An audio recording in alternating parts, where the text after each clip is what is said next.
إن الحمد لله نحمده ونستعينه ونستغفره ونعوذ بالله من شرور أنفسنا ومن سيئات أعمالنا من يهده له فلا مضل له ومن يضلل فلا هادي له أشهد أن لا إله إلا الله وحده لا شريك له وأشهد أن محمدا عبده ورسوله لا نبي ولا رسول بعده يا أيها الذين آمنوا اتقوا الله حق تقاته ولا تموتن إلا وأنتم مسلمون يا أيها الناس اتقوا ربكم الذي خلقكم من نفس واحدة وخلق منها زوجها وبث منهما رجالا كثيرا ونساء واتقوا الله الذي تساءلون به والأرحام إن الله كان عليكم رقيبا يا أيها الذين آمنوا اتقوا الله وقولوا قولا سديدا يصلح لكم أعمالكم ويغفر لكم ذنوبكم ومن يطع الله ورسوله فقد فاز فوزا عظيما أما بعد فإن أصدق الحديث كتاب الله وخير الهدي هدي محمد صلى الله عليه وسلم وشر الأمور محدثاتها وكل محدثة بدعة وكل بدعة ضلالة وكل ضلالة في النار اللهم صل على محمد وعلى آله وأصحابه ومن تبعهم بإحسان إلى يوم الدين معاشر المسلمين sidang salat Jumat rahimakumullah usikum wa nafsi bitaqwallahi faqad fazal muttaqun. Hadirin sidang salat Jumat yang dirahmati Allah Subhanahu wa taala, marilah pada momentum yang istimewa ini, di hari yang mulia ini, Sayyidul Ayyam hari Jumat yang istimewa ini, hadirin rahimakumullah, sebagai hamba Allah Subhanahu wa taala, kita terus berupaya meningkatkan ketakwaan kita kepada Allah Subhanahu wa taala. Takwa dalam makna yang sebenar-benarnya, takwa yang tidak dibatasi oleh waktu dan ruang. Karena nasihat baginda Rasulullah sallallahu alaihi wasallam kepada salah seorang sahabat, yang itu artinya juga nasihat untuk kita semuanya. Ittaqillaha haitsu ma kunta. Takwalah engkau kepada Allah dimanapun engkau berada.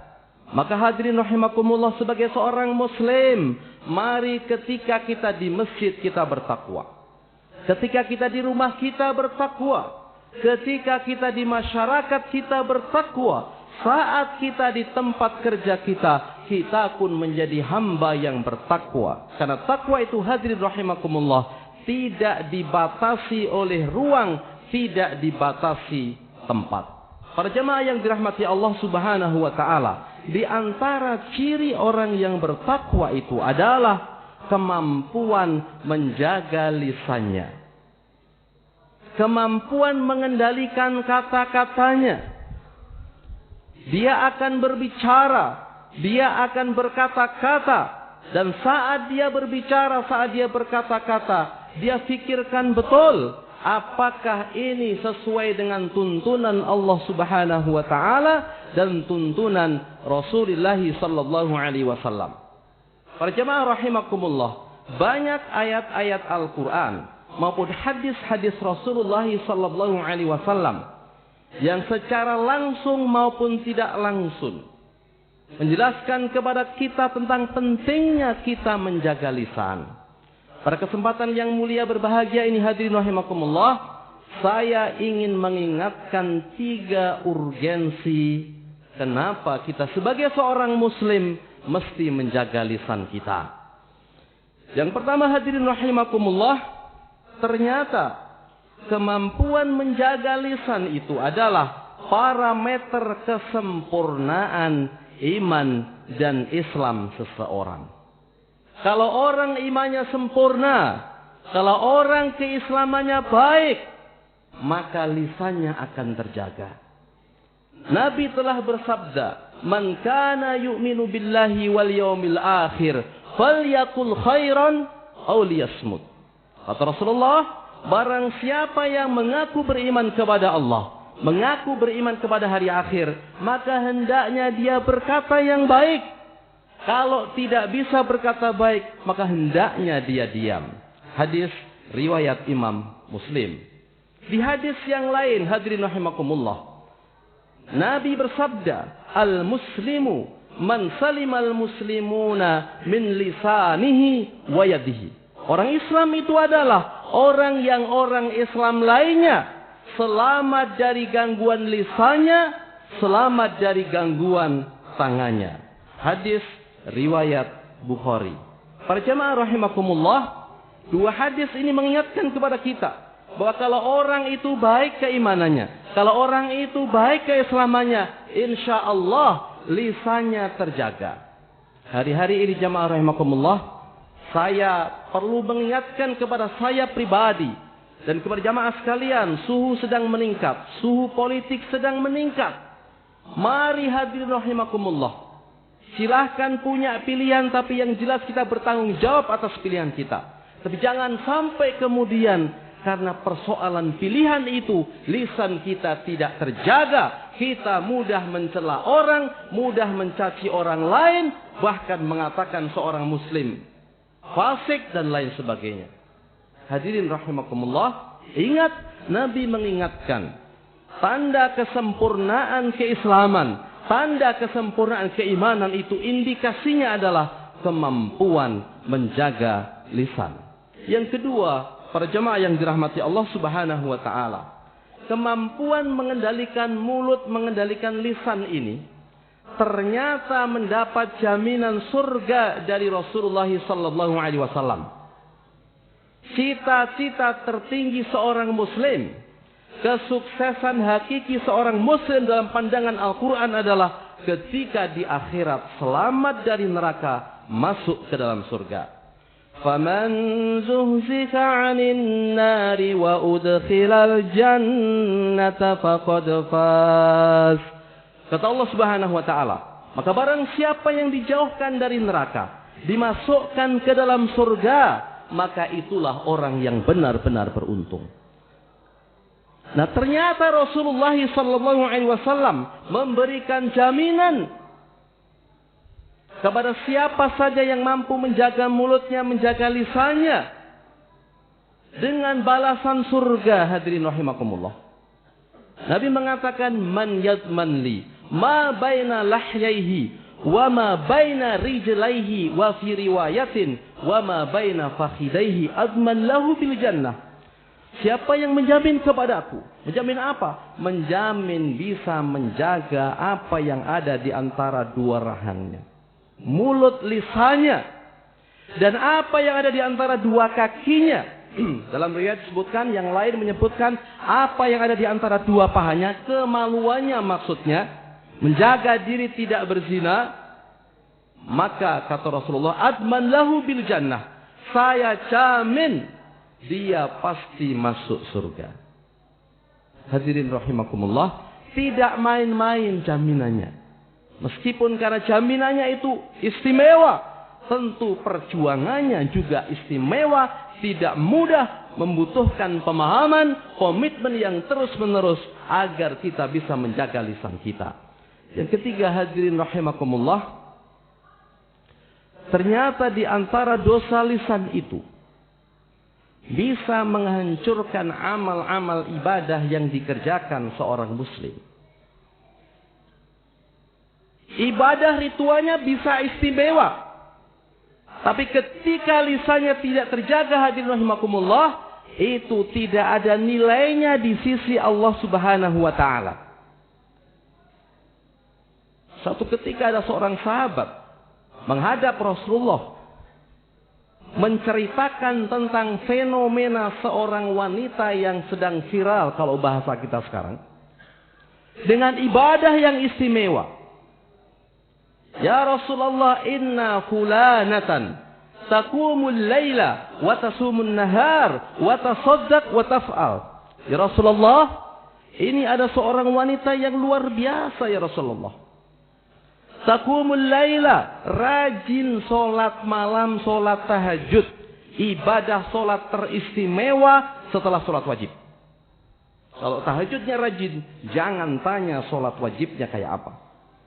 Wa tasumun nahar, rajin puasa di siang hari.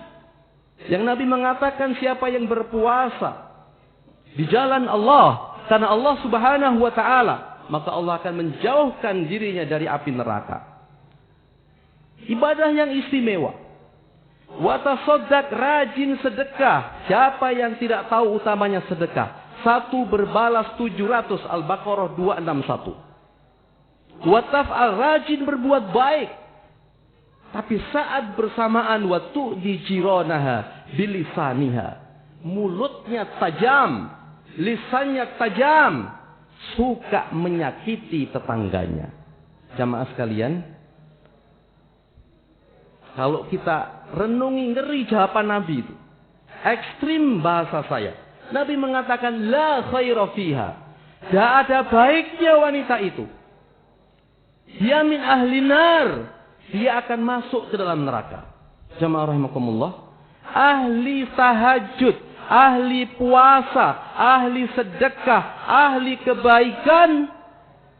Tapi kalau dia rajin menyakiti, suka menyakiti tetangganya dengan lisannya, menyakiti orang lain dengan kata-katanya, min ahli nar.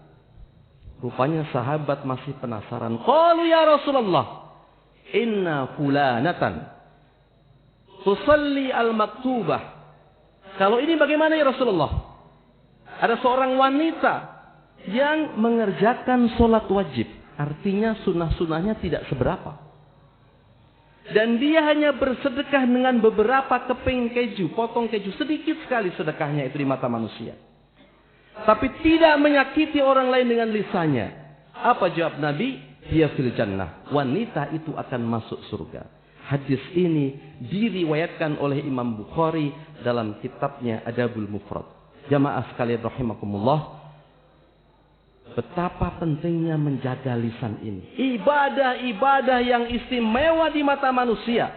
Ritual-ritual yang luar biasa. Tidak bernilai di hadapan Allah. Tidak berarti di hadapan Rasulullah ketika dibarengi lisan yang tajam, suka menyakiti orang lain.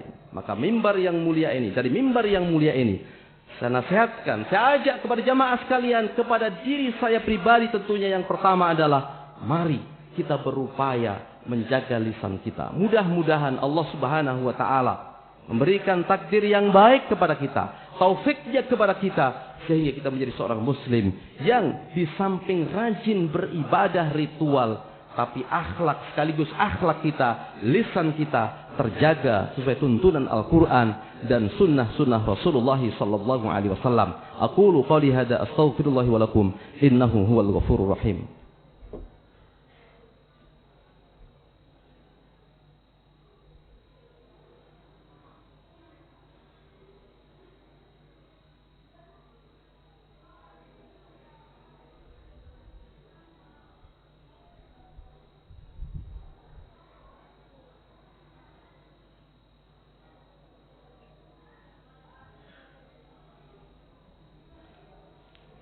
إن الحمد لله نحمده ونستعينه ونستغفره ونعوذ بالله من شرور أنفسنا ومن سيئات أعمالنا من يهده له فلا مضل له ومن يضلل فلا هادي له أشهد أن لا إله إلا الله وحده لا شريك له وأشهد أن محمدا عبده ورسوله لا نبي ولا رسول بعده اللهم صل على محمد وعلى آله وأصحابه ومن تبعهم بإحسان إلى يوم الدين.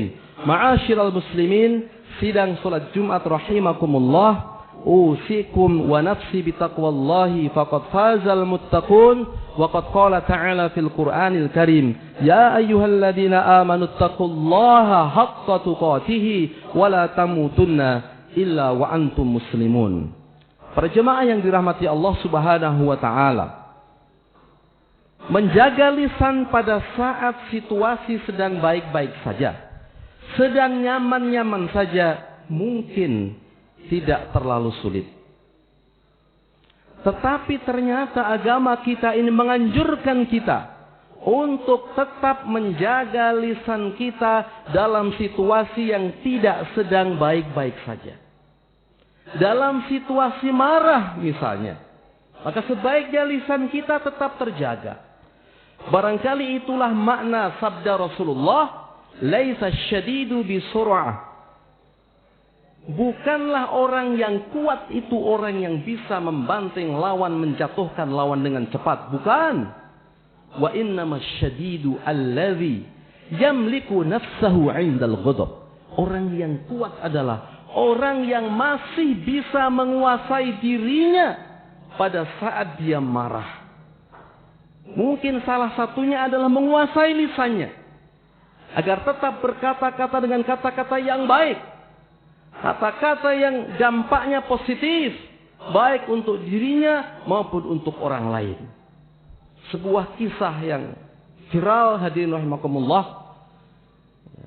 Kisah tentang imam besar Masjidil Haram, Imam Abdurrahman As-Sudais. Ketika kecil, beliau pernah membuat ulah dalam tanda kutip yang membuat tidak nyaman ibu beliau.